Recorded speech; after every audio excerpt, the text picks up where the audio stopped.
এই বিশেষ অনুষ্ঠান আমাৰ মাজত উপস্থিত আমাৰ সকলকে মানুষ আমাৰ জনপ্ৰিয় বিদ্যাপতি আমাৰ মাজত উপস্থিত আমাৰ সকলৰে জ্যেষ্ঠ আমাৰ যোগবিদেৰ জন্মদাতা আমাৰ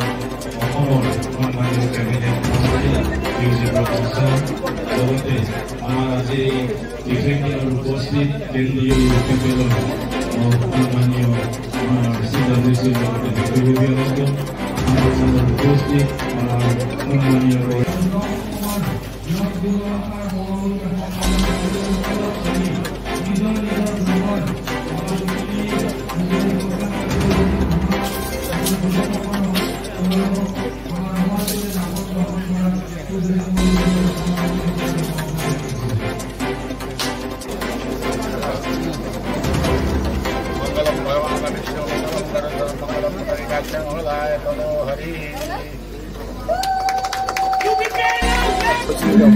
নাই নিৰ্বাচন আহিলে তো নিৰ্বাচন প্ৰচাৰে চলাব তাতো আৰ বেলেগ কথা নাই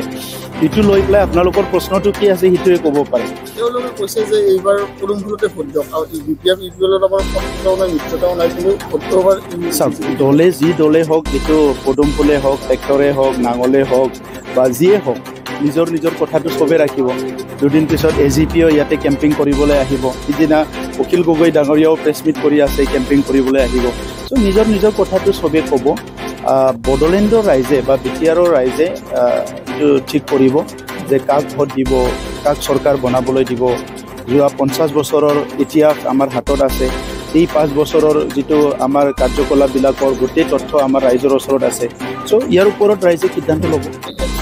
দুটা একত্ৰীকৰণ বুলি কোৱা নাই জাতীয় অভিৱৰ্তন বুলি কৈছে গতিকে জাতীয় অভিৱৰ্তনত কি আলোচনা কৰিব তেখেতসকলেহে গম পায় মইতো নাজানো যেতিয়া জানিম মই আপোনালোকক ক'ম